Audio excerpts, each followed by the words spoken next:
Good evening, ladies and gentlemen, and welcome to the Competitions Committee debate tonight. We have 8 fantastic debaters here for you to give you an absolutely fantastic show tonight. And I will introduce them to you. We have our first team proposing. We have Paddy Delaney, Fiona O'Leary, Eamon Castles, and Marie Harnett. And the opposition tonight is Darren Smith, Helen Dempsey, Sean Wallace, and Josephine O'Neill. So tonight's debate will take place the same format as the physical competition. With one exception, we have no heckling in the online debate. We will continue with our proposition. Will open the floor and we will move back and forth until the summaries where the opposition closes before the proposition chair. So without further ado, we're going to get going. I will announce our motion tonight. The motion: female national leaders are outperforming their male counterparts during the COVID-19 pandemic. We have our timekeeper here, Conor Murphy. Conor will be dinging at 5 minutes, and then if he has to ding again at 6 minutes, there will be 5 marks lost per minute or part thereof. So best of luck to both teams, and thank you very much for them participating in tonight's practice debate. I will now ask our proposing chair, Eamon Castles, to open the debate.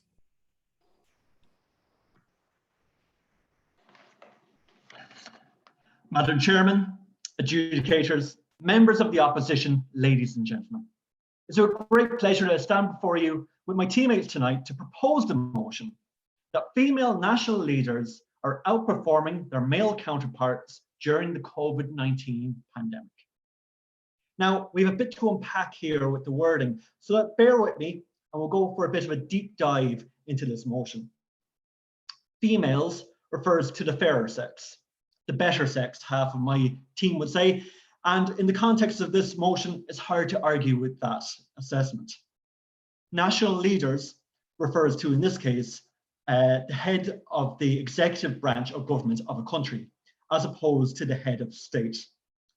So we are talking about the Taoiseach as opposed to the president in the case of Ireland, and we are talking about the Prime Minister as opposed to the Queen in the case of the UK. Outperforming is the present tense of outperform, and outperform, according to the Oxford English Dictionary, means to perform better than. Male counterparts in the context of this debate refers to male national leaders. COVID-19, for anybody that's been living in a cave for the past year, is an ongoing pandemic of the virus, the disease, the COVID, 2019, caused by severe acute respiratory syndrome coronavirus 2. It was first identified in Wuhan, China, pandemic in March 2020. There have been 106 million cases, resulting in 2.32 million deaths. A pandemic is an epidemic of an infectious disease that spread across a large region, in this case, worldwide. So, essentially, what we are saying is that female heads of government are performing better than male heads of government since the WHO declared the COVID-19 pandemic in March. Now, we are not trying to tear down the patriarchy. Personally, I rather enjoy the added benefits that come with being a white male in his mid-30s. However, it's hard to deny the facts. When we look at countries with women as their national leader, they have performed better than those run by men. In nearly any category that you wish to look at, case numbers, deaths, economic performance, countries with female leaders have all performed better.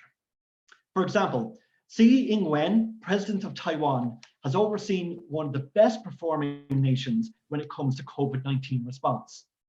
Despite being an island just off the coast of mainland China, where the pandemic first started, there's been a grand total of 8 deaths. Not 800, not 8,000, 8. This is a country that's half the size of Ireland, with a population of 23.5 million. Solid national leadership and effective public health measures means that they've had less cases than Ireland have had today, spread out over an entire year. Women are less likely to take unnecessary risks. And in the case of COVID-19, it was male national leaders taking the risk of waiting and seeing. Whereas my teammates and I will show countries with female leaders didn't wait, they got on with it, took decisive action, and now their citizens are reaping the benefits. This has happened across the world. As I pointed out, it happened in Taiwan. Fiona, our second speaker, will look at the Nordic countries and how the black sheep in regards to COVID response is the one nation in the bloc run by a man.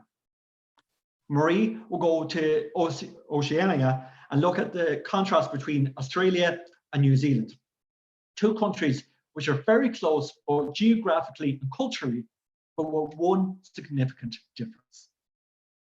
Finally, Paddy, our fourth speaker, will look at the reasons for better performance by female leaders. Ladies and gentlemen, COVID is the most disruptive global event to happen in our lifetime. Some male-led countries have performed well, some not. But female-led ones have performed better, especially when compared with their neighbours. The facts speak for themselves, ladies and gentlemen. Stand with us. Support this motion.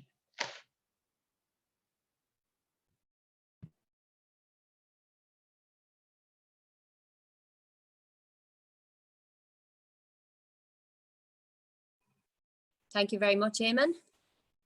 We'll now give a minute for the judges to do up their scores.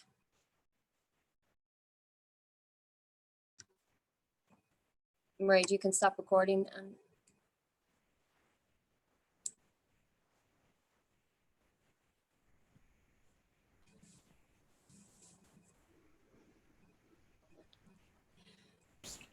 Okay, I'll now hand you over to our opposition chair, Sean Wallace. If you want something said, ask a man. If you want something done, ask a woman. Margaret Thatcher said these words back in 1965 before she became Prime Minister. Now, anyone who knows me knows that I don't have much time for the Iron Lady or a lot of the things she said or did, and my thoughts on that quote are no different. A woman might get something done in her eyes, but surely if you want something done right, you'll ask the most confident person, regardless of gender, unlike this sexist motion would suggest. Madam Chairman, ladies and gentlemen, members of the proposition, my name is Sean Wallace, and on behalf of the opposition, I'd like to echo the words of the chair and welcome you all to tonight's online debate. Now, Eamon has defined the motion for the proposition and has done an adequate job, but I want to draw particular attention to a few key terms that are critical to tonight's debate. First, to female national leaders, not just female heads of state and not only female heads of government. We need to be very clear about this from the start. A national leader is someone in charge of an organisation that relates to a whole country. And while this includes heads of government, it is not limited to them. It includes government ministers who lead their respective departments, as well as businesses and charities that operate in the entirety of a country. Macra's president, Thomas Duffy, is not female, ladies and gentlemen, but no one on this call would disagree that he is a national leader. If one thing outperforms another, it is more successful or efficient than the other. For example, in tonight's debate, the opposition will outperform the proposition. And during the COVID-19 pandemic is also crucial in the debate tonight. We are not just debating how leaders responded to the COVID pandemic. We are not even debating just how leaders fought against it. We are debating their overall performance during the pandemic, which, as Eamon said, was officially declared by the World Health Organization on the 11th of March 2020. Before that, for those who are interested, it was simply regarded as an outbreak. So to recap all that, the onus is on the proposition to prove that on average, women who lead national organisations were demonstrably more successful in carrying out their duties than men over the last 11 months. Anything before the 11th of March 2020 is out of scope and quite simply irrelevant to tonight's debate. Their argument cannot be based on opinions, but on facts and statistics. And if they fail to do that tonight, ladies and gentlemen, this motion has to fall. There has been much research carried out in the area of leadership and the role that gender plays in it. Some of the more dated studies found small differences in leadership styles between men and women, with women found to be more relationship focused and men more task focused. Neither style influenced their organisation's outcomes, however. More recent studies in the last decade, such as Vecchio, argue that no significant gender differences in leadership exist, and that an individual's personality type has a stronger correlation to leadership style than gender. Those studies are theoretical, but the debate tonight is about the real world. I'm sure that tonight, the proposition are going to try and wheel out New Zealand's Prime Minister, Jacinda Ardern, as the poster girl for their side of the argument. And let me make this guarantee from the very outset. For every positive they come up with about her performance, we will show you something that either proves it irrelevant to tonight's motion or proves that Miss Ardern's leadership is not all that it might appear to be on the surface. Of course, I won't be alone in opposing this motion tonight. I'm joined by my three very capable teammates, Helen Dempsey from Laois, Kilkenny's Josephine O'Neill, and Darren Smith from County Meath. Our first speaker, Helen, will demonstrate how male national leaders have, on average, matched or exceeded the performance of their female counterparts in the direct response to COVID. She'll do this using facts and findings from solid sources, unlike the conjecture which the proposition will put before you tonight. Of course, outside of COVID, countries and organisations still have regular business to attend to, albeit in a drastically different fashion. Our second speaker, Josephine, will look at national leaders' performance in all of these crucial areas, which will only strengthen our argument. Finally, Darren will show us that there is just not a big enough sample size of female national leaders for the proposition to statistically prove their point. And he'll also show you how the performance of a country led by a woman is not necessarily reflective of the performance of the woman herself. Returning to my friend Thatcher, she also said that she usually made up her mind about someone in 2 minutes, and she very rarely changed it. Now, I'm a generous man. I've given the proposition over 5 minutes so far tonight, and I'm sure you'll agree their argument has been underwhelming to say the least. What's more, I might even agree with Maggie for the first time ever, because I don't see that changing during the course of this debate. Join with us in opposing this motion.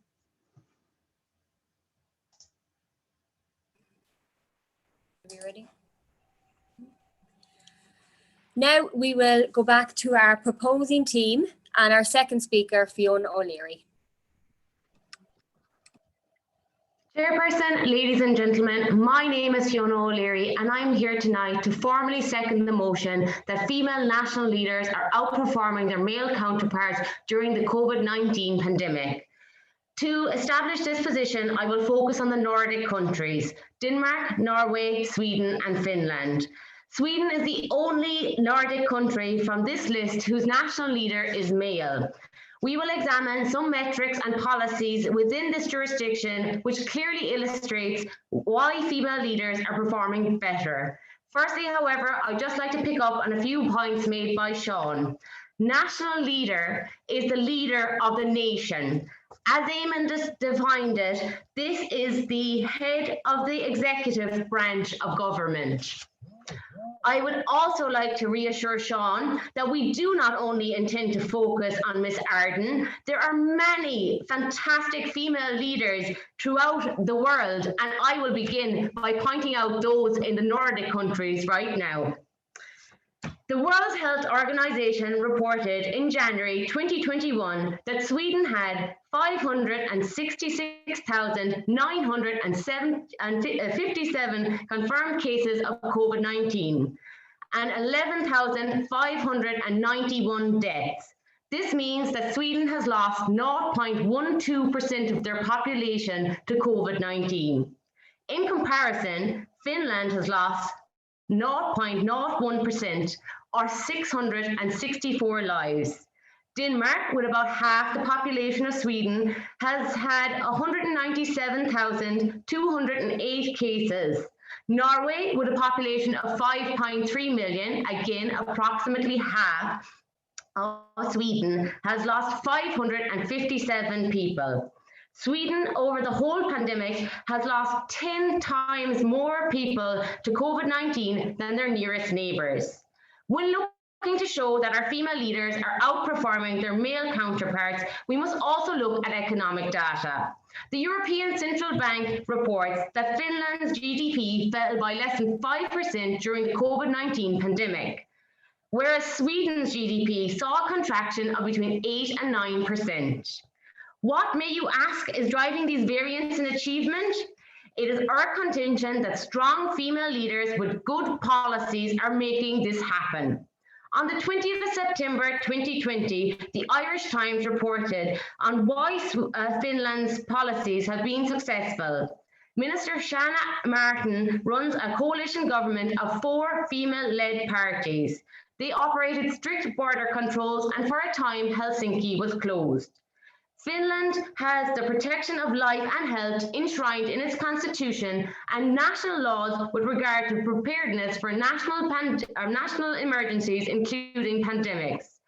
They hold stockpiles of medical and protective equipment. Calm, clear, concise, logical communication is what is needed to find population compliance. This was given by the Nordic female leaders.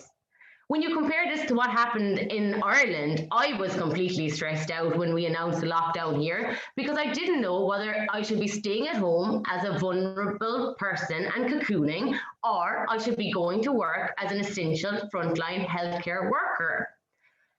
And I'm sure I was not the only one in this situation. The Columbia University Applied Linguistics Department produced a report in 2018 that women were better communicators. That seems evident here. Finally, the female-led Nordic countries focused on testing and tracing, employing more people and developing an app. They followed the scientific advice by the World Health Organization, and who advised that robust testing and tracing was essential.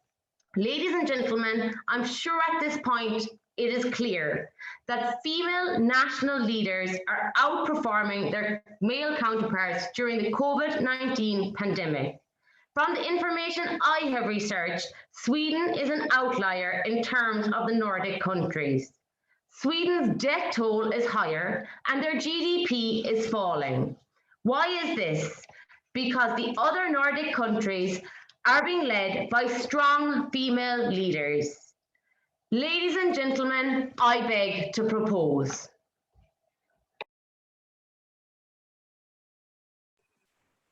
Thank you very much, Fiona. Now we'll go back to the opposition with their second speaker, Helen Dempsey.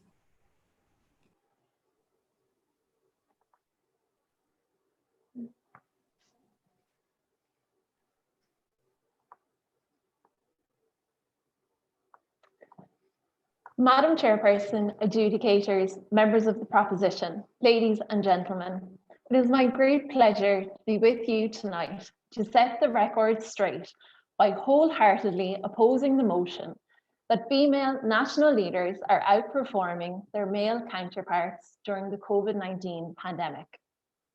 According to the Worldometer's website, there has been over 106 million cases and 2 million deaths worldwide during the course of this pandemic. Every country in the world has had at least one confirmed case of COVID-19.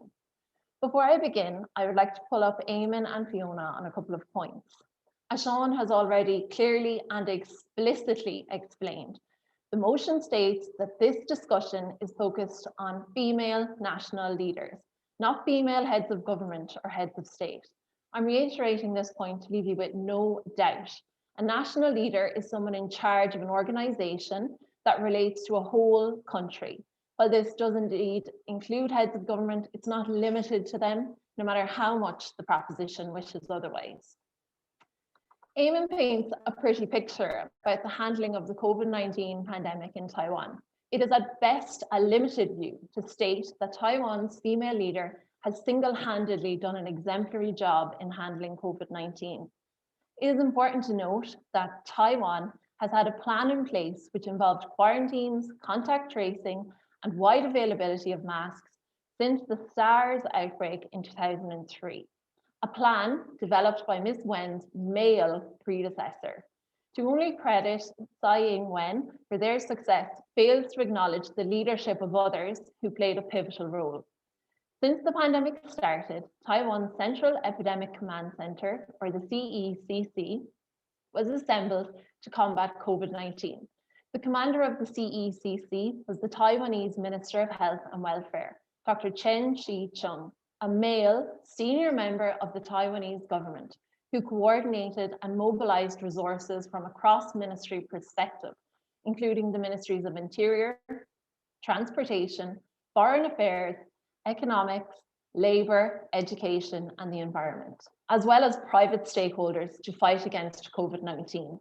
Ladies and gentlemen, it seems to me that Dr. Chen Shih-chung should be recognised as the true leader of Taiwan's handling of the pandemic. Fiona, any country who's had successful tracking and tracing systems, for example, South Korea or Australia, have handled this pandemic really, really well. That does not have anything to do with the fact that there's a female head of state in charge of the country. Now, in stark comparison, Arlene Foster and Michelle O'Neill could not put petty rivalries aside to lead Northern Ireland at a time of crisis. Their communication strategy was pitiful and they undermined public health advice. Arlene Foster herself admitted that following on from Miss O'Neill's attendance at Bobby Story's funeral in June, there had been a breakdown in compliance with the COVID-19 regulations across Northern Ireland. While Miss O'Neill said Stormon's public health messaging had been undermined by the controversy. Then the bickering really took off, with the First Minister, Arlene Foster, saying that Sinn Féin had decided they were above the laws. When Stormont talks were deadlocked over lifting COVID restrictions in November, Miss O'Neill told RTE's Morning Ireland, the DUP have worked against the entire public health team. They have worked against the entire executive. The final nail was a tweet by Foster saying that sporting events weren't covered by lockdown rules, even though Minister for Communities, Caroline Quillan, had sent a letter to sporting bodies stating that attendance was not permitted under new restrictions earlier that day. Arlene Foster and Michelle O'Neill would hardly inspire confidence in female leaders' handling of this pandemic. I could stand here tonight and rattle off country after country who have done an exemplary job of handling the COVID-19 pandemic, all with men at the helm. Samoa has recorded 0 COVID-19 related deaths, led by a man. Vietnam has the second lowest death rate in the world, led by a man. Israel has the fastest vaccination rollout, led by a man. Singapore only had an incident rate of 0.007% and 25 deaths, led by a man. Only 0.02% of South Korea's population contracted COVID-19 due to an aggressive early response which kept case numbers low and deaths even lower. And guess what, ladies and gentlemen? Led by a man. Cuba, Laos, China, and North Korea all introduced draconian measures early, which worked. These countries are all led by men. When I vote in an election, I don't do so based on someone's gender. I vote for the person most capable of the job. Experience, track record, and policy beliefs are what bring me to an unbiased, informed decision about who I will trust with my vote. Gender simply does not play a role in the process. Ladies and gentlemen, I now ask you to make an unbiased, informed decision about who you would put your faith in when it comes to leading a country through a pandemic. Do you honestly say that gender is the factor which will decide on success or failure? To do so does not encapsulate the differing cultural views, economies, health systems, and resources available to a country. Please stand with us and oppose this motion.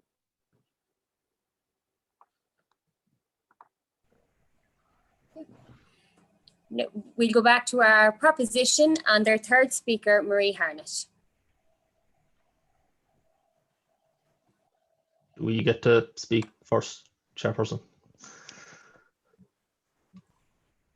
No, so we'll go back again to our third speaker of the proposition, Marie Harnett. Chairperson, members of the opposition, ladies and gentlemen of our virtual audience, my name is Marie Harnett and I am delighted to be here tonight with my fellow teammates to further propose the motion that female national leaders are outperforming their male counterparts during the COVID-19 pandemic. Tonight I'm going to talk about how Australia is like the Spice Girls, doing grand until Victoria ruined the buzz, and how New Zealand has more of a Taylor Swift vibe in this pandemic. They knew it was trouble, but now they're out of the woods. However, before I get into Jacinta Ardern shattering glass ceilings and leading the way in how national leaders have responded to this pandemic, I would like to address some of the comments you've heard from the opposition tonight. Firstly, Sean, you call this a sexist motion, which is a little bit unfair. But you also told us that we couldn't consider anything outside of 2020, yet you have continued to use Margaret Thatcher as an example, even though we have plenty of national leaders, female, since 2020, since March 2021. You tried to change Eamon's definition of the motion. A national leader is the head of the executive branch of government of a country. And to be fair, you've agreed with us, as has Helen, because you've continued to use national leaders in your debate against us tonight. While Thomas Duffy is doing an honourable job as a head of Macra, he's had no impact in how Ireland has performed during this COVID-19 pandemic.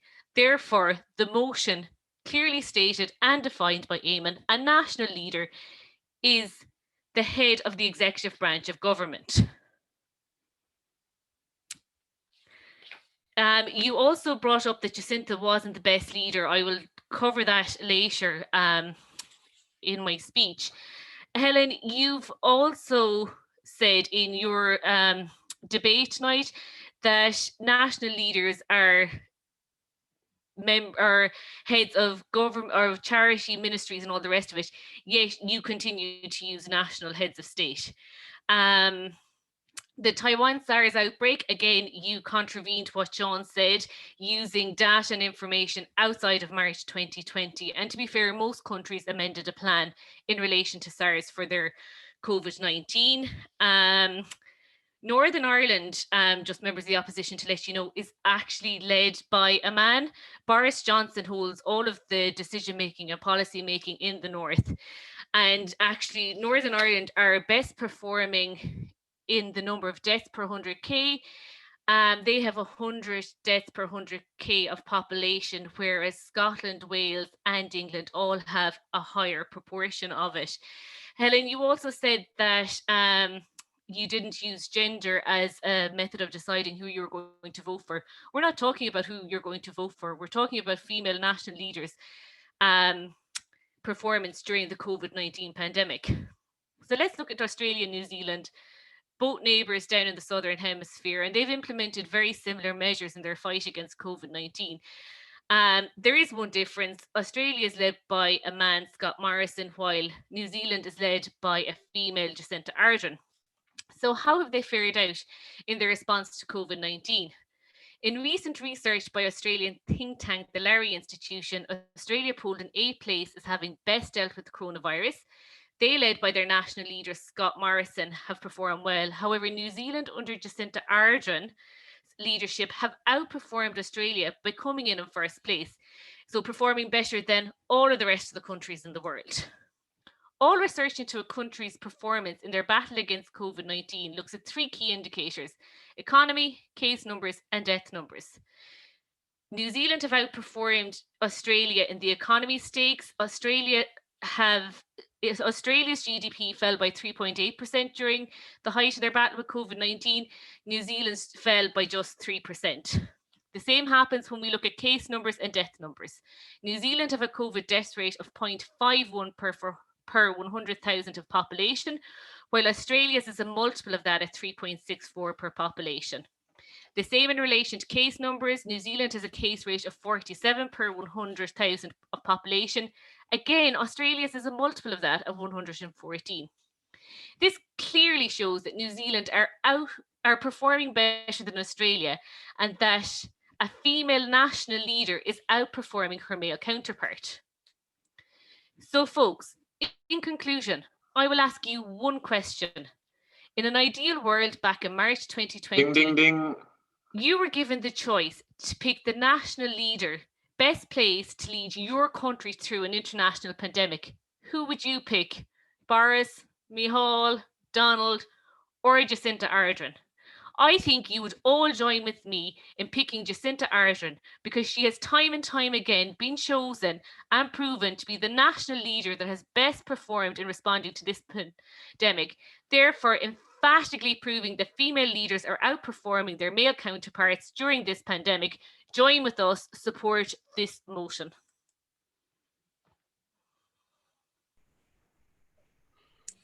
We will now go back to our opposing team and their third speaker, Josephine O'Neill. Good evening, Chairperson, adjudicators, members of the proposition, ladies and gentlemen. Though the proposition, especially Marie, and worldwide headlines have focused on COVID-19 case numbers and deaths, the world has stayed turning and national leaders have had many other responsibilities to attend to. My name is Josephine, and I join with my colleagues in vehemently opposing this sexist motion. I will leave you in no doubt that male leaders have successfully outperformed their female counterparts in governing their countries throughout the pandemic. Just to revise our definition tonight cannot be misunderstood. A definition of a female national leader is a female in charge of an organisation that relates to a whole country. And while this relates to and includes heads of government, it's not limited to them. And we cannot allow this narrow view of national leaders to creep into our debate. Marie even agreed with us, speaking about Arlene Foster. Arlene Foster, by your very logic, Marie, is a head of an executive, which goes with our definition. Worldwide, national leaders have struggled to strike a balance between protecting public health and protecting the economy. Both Marie and Eamon have stated tonight that the economy played a key role in leadership during the pandemic. But a University of Oxford study reported that Taiwan, South Korea, and Lithuania have all experienced modest economic impacts and low death rates. Taiwan may have a female national leader, but as we've already told you here tonight, their successfulness is down to a man. Both South Korea and Lithuania have a male national leaders. And in the latest OECD economic projections, South Korea is likely to experience only a 1% GDP contraction. Fiona came here tonight and told us that whoop-de-doo, Finland's economy is only going to contract in 2020 by 5%. While South Korea, with a male leader, is only expected to experience a 1% GDP contraction. Amongst all major economies, including the poster child of Marie, New Zealand, South Korea is the second best performing economy, second only to China. That is thanks to President Moon Jae-in, a male's response to containing COVID-19, implementing an aggressive fiscal strategy, and wise economic decisions regarding the biopharma industry, so that the entire world relied on South Korea for the provision of testing kits, and they are soon to become the world's largest producers of COVID vaccines. Tonight, we have only heard from the proposition 4 female leaders of 14. They cannot even discuss all 14 national leaders of 194 recognized leaders. They have cherry-picked their examples of strong female leaders, championing Jacinda Ardern and the female leaders of the Nordic countries. But one female leader who they have ensured not to mention is Aung San Suu Kyi of Myanmar. The period of the COVID-19 pandemic not only challenged Suu Kyi's leadership, but saw her overthrown in a military coup. After experiencing a fall from grace in recent years, 2021 saw Suu Kyi's leadership crumble and all of her very own making. And I will stress there, 2021. Marie, Sean referenced the motion tonight during the COVID-19 pandemic. We never specified that it was solely linked to 2020. Suu Kyi got comfortable with the military, describing them as sweet and giving them positions of power within the government, paving the way for the recent military coup. Ladies and gentlemen, even Donald Trump, who the proposition have proposed here tonight, even he managed to retain his position of leadership. Suu Kyi couldn't even do that. Under no circumstances are female leaders outperforming their male counterparts. To continue, I would just like to draw your attention to Jacinda Ardern. Marie gave us such excellent strengths of New Zealand's response, but all of that was down to New Zealand's influenza pandemic policy, a framework for action devised by a man. This was devised in 2010. Ding, ding, ding. Ardern only brought it into implementation. She did not write it. She was not solely responsible for its success. Furthermore, another key role of leadership in the COVID-19 pandemic is vaccination. New Zealand have only provisionally approved vaccinations 4 days ago. Not a single person has been vaccinated, and it is not planned to begin until April. How is that protecting the New Zealand population during the pandemic? Finally, to say that Thomas Duffy has done nothing during the COVID-19 pandemic is insulting. He has ensured that young people, through his leadership of our organisation, have stayed indoors and also protected our mental health by providing these. Join us in opposing this motion. Thank you. Now we'll go back to our proposing team for their fourth and final speaker tonight. It's Paddy Delaney. Chairperson, members of the opposition, ladies and gentlemen, my name is Paddy Delaney, and tonight, alongside my esteemed colleagues, I am delighted to once again propose the motion that female national leaders are outperforming their male counterparts during the COVID-19 pandemic. We are not here to discuss a theory because, as our earlier speakers have pointed out, the fact is indisputable. Around the world, countries that are led by women are outperforming those nations that are led by men. And this is not just a result of pure chance on the part of those states. It's because of specific qualities that women are more likely to bring to positions of leadership are exactly those that are suited to performing optimally during a time of crisis. A scientific review of several studies by the Lancet Journal found that women are more nurturing, as biologically they are designed to be the primary carers for children. They are more likely to spend time considering what is the best decision rather than the most popular one, and they're more likely again to consult others before making those decisions. The opposition seem to be a little better than a Massey Ferguson speedboat.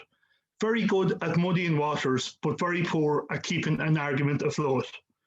Their chair tried to say that anyone and every person with a title is a national leader. Unfortunately, that's untrue. No one calls Kamala Harris the leader of the USA. They do call Joe Biden the leader of the USA. Thanks to Helen for again speaking at length about how Taiwan's strategy has been effective.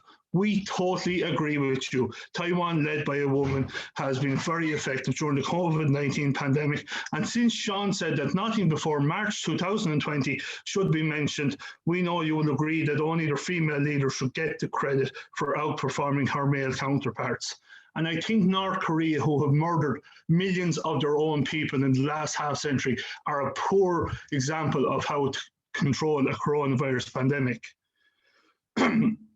Josephine says that Arlene Foster is the leader of Northern Ireland. And again, we have said Arlene Foster and Michelle O'Neill are the leaders of Northern Ireland, of the state, of the executive up there. And they have done better than the rest of the UK, with 100 deaths per 100,000 of population, compared to England, led by Boris Johnson as the head of state, with 619 deaths per 100,000. And again, just to point that back towards Sean, who earlier asked for plenty of statistics and figures from us.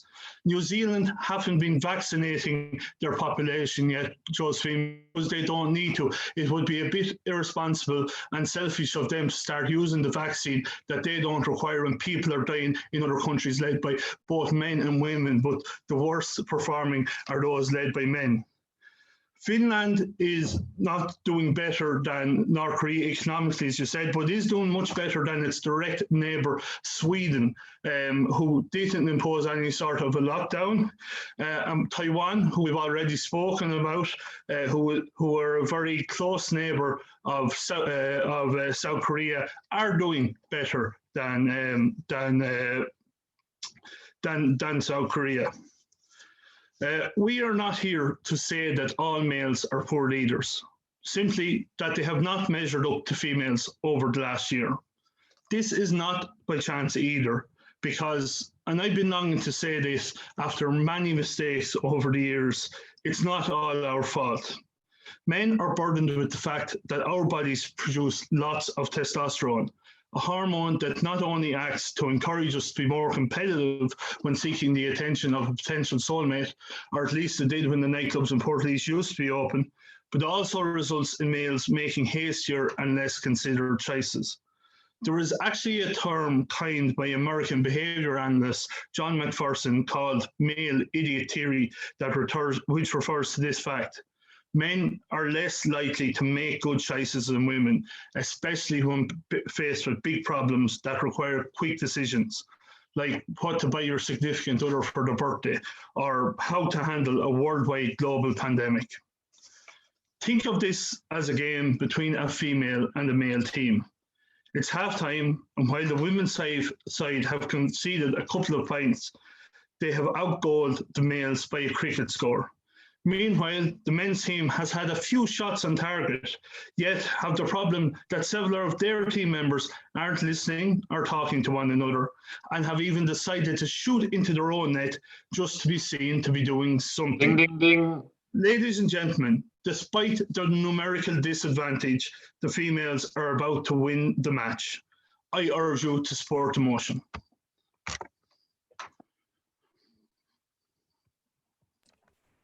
Thank you very much, Paddy. We'll just take a wee break there for the judges. Now we will move to our opposition again with our fourth speaker, Darren Smith.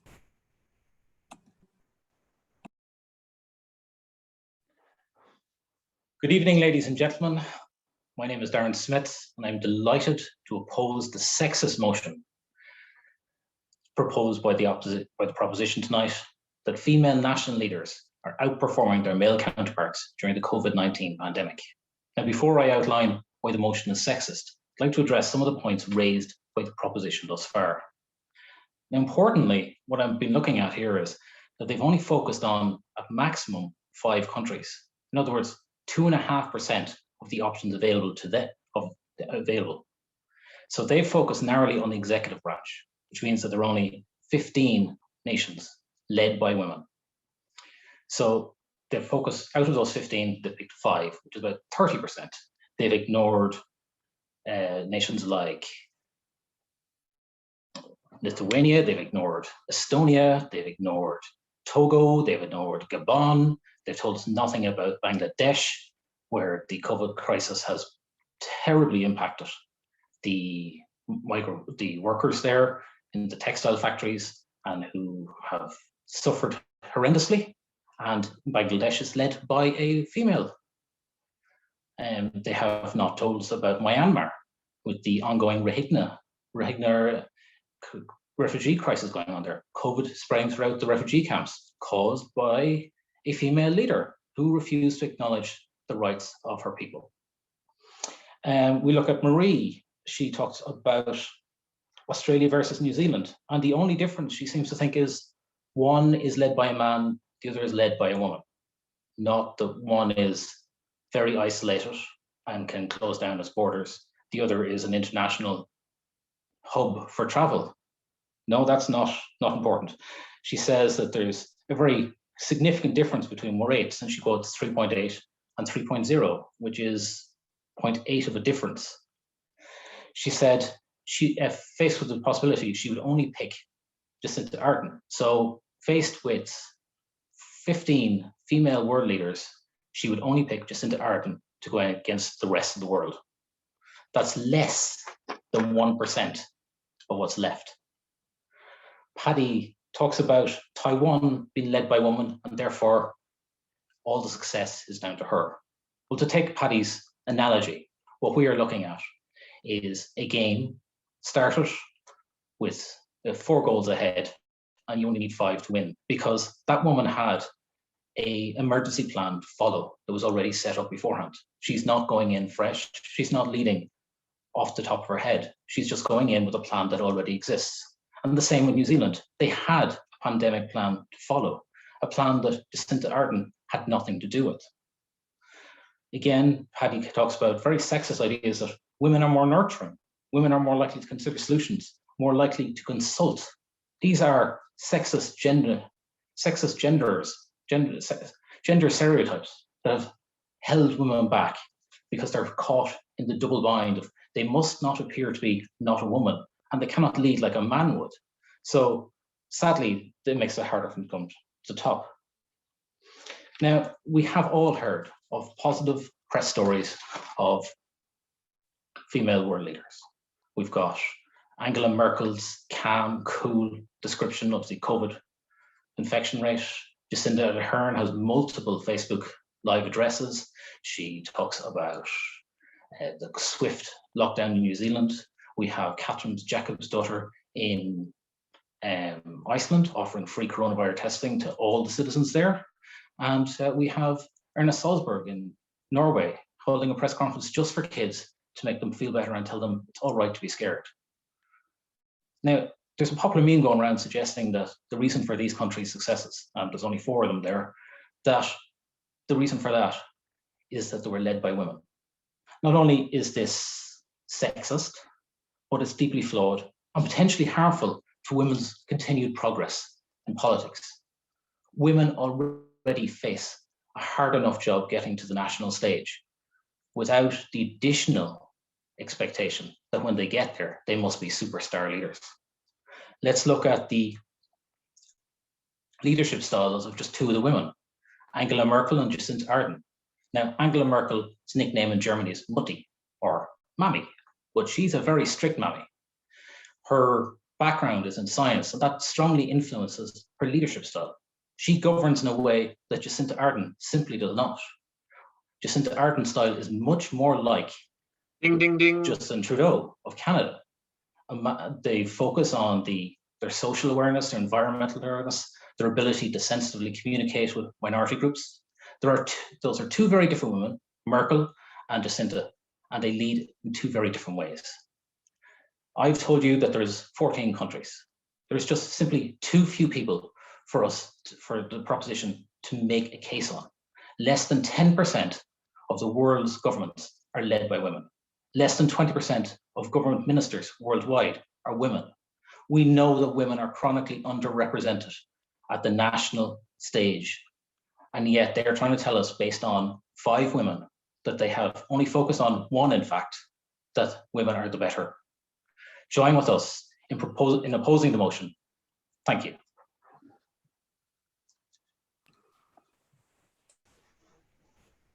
Now we will stay with our opposition and back to our chairperson, Sean Wallace, to close. Well, folks, that was very much a debate of 2 sides. You had the proposition, who took the narrowest interpretation of the motion possible. There are members on both teams tonight that have national leadership awards, but none of us are heads of government. Contrast that with the opposing argument, which argued the motion in its entirety. Now, I wouldn't for a second say that the proposition did this on purpose. This is the first national online debate in Macra's history. It's being shown online.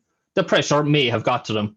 However, it's obvious that in moving online, the proposition have gone off the rails entirely. They couldn't even put enough trust in one of their own women to lead their own team. In their opening, Eamon said in the first 10 seconds of his speech that only half of his team thinks that females are the better sex. You're off to a bad start when 2 members of your own team don't even believe in your own argument. He also mentioned Taiwan as being a great example of female-led countries, even though their head of government has no say in their COVID response, as outlined by Helen. Fiona continued to try and lead us down the garden path by speaking about the difference in the response of Nordic countries, singling out Sweden as they have a male head of government. Sweden took a different approach to tackling COVID in the early days of the pandemic, described by the WHO as a model that other countries should be emulating in the long run. When it didn't work in the short term, the Swedish king broke with decades of tradition and criticised his own government. At least he did that. Compare that with Queen Elizabeth, who put the tradition of staying out of political matters ahead of the moral obligation to speak up for her citizens, choosing instead to stay in her castle drinking tea. Helen again brought a dose of reality back to proceedings. She looked at case numbers, she looked at death rates and vaccination progress, and she looked at them from reliable sources. And note how she didn't need to pick extreme examples to support her argument. Indeed, if we were to cherry pick individual countries, as the proposition did, we could make the argument that WHO statistics show that you are actually 18% less likely to contract COVID in countries run by dictators than you are in countries run by women. It sounds dramatic, but it's achievable if you take the same reckless approach that the proposition did tonight. Now, Marie speculated about New Zealand and Australia, conveniently ignoring the fact that New Zealand have nobody vaccinated through a public vaccine rollout. The country's slow rollout of vaccines, and this is a quote, is putting people at unnecessary risk and threatens to delay its economic recovery. That's according to Des Gorman, Professor of Medicine at the University of Auckland. Compare that to the UK, which already have 10 million people vaccinated. And also, she compared Jacinda with Micheál Martin, a disingenuous attempt to mislead you. Jacinda Ardern doesn't have to deal with one issue that we do, an international border on the island she governs.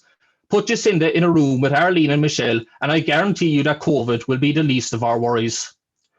Josephine again brought us back around to the facts of tonight's motion. She looked at leadership beyond COVID, and she demonstrated how male leaders successfully protected their economy during the pandemic. She also highlighted Suu Kyi, a female leader of Myanmar, who was overthrown in a military coup, albeit only after ordering the genocide of a religious minority. Paddy then completed the proposition's work of fiction by mentioning plenty of statistics without any source, irrelevant. He also said we mentioned North Korea and questioned our listing abilities because we actually mentioned South Korea. And he said that New Zealand don't need vaccines as they don't have a big number of cases. Well, we don't have a big number of cases of measles, mumps, and rubella, but most children still receive vaccines. He was the last speaker for the proposition, and we have yet to hear about how any female leader handled anything outside of COVID. Finally, Darren pointed out the final for the proposition tonight. Not only did they have to argue in favour of a sexist motion, they didn't even have a big enough sample size of female leaders to work with. Less than 10% of the overall number of national leaders, and they didn't mention half of them, which makes their argument statistically irrelevant. He also showed how the performance of a country is not necessarily reflective of the performance of the leader themselves, a point that anyone on the proposition has failed to acknowledge. I could continue, but the point has been well and truly made. Before I finish up though, I'll leave you with a quote from another female leader, J.K. Rowling. It's our choices that show us what we truly are, far more than our abilities. We have been shown by the proposition tonight plenty of female leaders with plenty of ability, but who have unfortunately let themselves down over the last 11 months due to the choices that they have made. Similarly, the proposition have failed to prove that female national leaders have outperformed their male counterparts during the COVID-19 pandemic. They have failed completely, and they have failed entirely. You know their argument is weak when the biggest point they can pick up on is a quote from Margaret Thatcher, which was provided only for context. That was their biggest refute. As I promised from the outset, the opposition have outperformed the proposition in this debate. Therefore, this motion has to fall.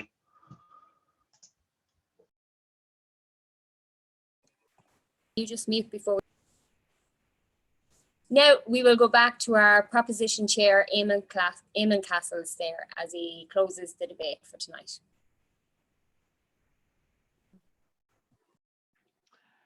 Madam Chairman, adjudicators, members of the opposition, ladies and gentlemen. It is great to be back to drive home the final nail into the coffin of the opposition. We have been dealing with COVID-19 for a year now. We can see who is performing and who isn't. And as my teammates and I have shown time and time again tonight, those countries with female national leaders have been performing better. Be it Taiwan, be it New Zealand, be it Iceland, Finland, Norway or Denmark, these countries have less cases, less deaths and more economic growth. The opposition have failed to disprove this because the facts, ladies and gentlemen, are indisputable. I looked at the example of Taiwan and how they've kept their COVID deaths in single digits despite being just off the coast of China. Fiona, our second speaker, showed how Sweden has deaths per capita from COVID. There are multiples of their female-led neighbours. These aren't random comparisons. These are peer nations that are very similar except for the gender of Sweden's national leader. Marie, our third speaker, compared two other peer nations when she looked at Australia and New Zealand. And surprise, surprise, it was the female-led country that came out on top again. Finally, our fourth speaker, Paddy, explored the concept of male idiot theory and how women are naturally predisposed to make better decisions. And as we've shown again and again and again, they have made those better decisions when they are in the position of national leader. Now, at the beginning, Sean suggested that this motion is sexist, which is a ridiculous thing to say. We are not looking into a crystal ball and saying women would be better if they were in charge. No, we are looking at, there's been zero conjecture that's been, even though that is what Sean has accused our speeches of being even before he heard anything. There's only been cold, hard facts from the proposition here tonight. The very same cold, hard facts that Sean said that we must use to win this debate. And that is what myself and my teammates have done. The gauntlet was thrown down by the opposition from the get-go, and we in the proposition answered with multiple examples of female-led countries performing better than their male counterparts. Helen used examples of male-led countries performing well, and we haven't denied that some male-led countries have performed well, but female leaders have performed better. Singapore and Korea have done well. We freely admit that.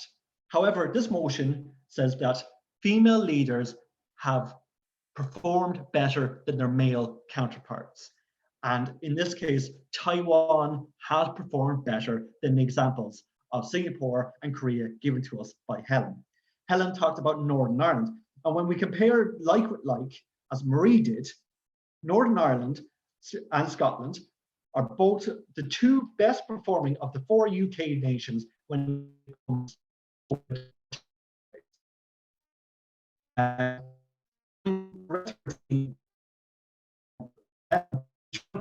motion. We've had it from every speaker tonight. They've been afraid to take us on head on. They wanted to twist the motion. They wanted to try and to suit them because they knew that the facts speak for themselves and they knew that they couldn't take us on head on. But then Helen, after trying to fudge the motion, then went on to agree with us when she talked about countries led by women. Josephine and Darren both talked about anxiously about the leader of Myanmar, which is completely disingenuous. All through her term as state councillor, she played second fiddle to the military junta. The army never gave up power. They reluctantly shared it. And last week, they decided to stop even doing that. Min Huang is the commander, as commander-in-chief, is the actual national leader, and he is a man. Darren tells us that Bangladesh is performing badly, and it is. But compared with its neighbours, India and Pakistan, it's actually doing better. Darren made up a frankly desperate argument that because there isn't more national leaders, we can ignore their superior performance. But facts are the facts, and we can only compare the facts as they are, which we have. Sean referred to my opening speech where I said that half my team think that half my team think females to be the better sex. However, even old, stuck in our ways dinosaurs like myself and Paddy cannot ignore the facts. Ladies and gentlemen, none of us here can ignore the facts. Stand with us, support this motion. Thanks very much, Eamon. Okay, I want to thank, first of all, our two teams tonight for coming for this practice debate. They did a fantastic job, and we'll give them a round of applause. You can all unmute for this. Woo! Congratulations and well done to you all. I'll just name these again just because I want to acknowledge all of you. We have Paddy Delaney, Fiona O'Leary, Eamon Castles, Marie Harnett, Darren Smith, Helen Dempsey, Sean Wallace and Josephine O'Neill. So thank you very much for doing this practice debate for the Competitions Committee. I want to thank our judges here tonight. We had Thomas Duffy and James Healy, two very experienced speakers. So no doubt we will have quite a debate after this, I'd say again.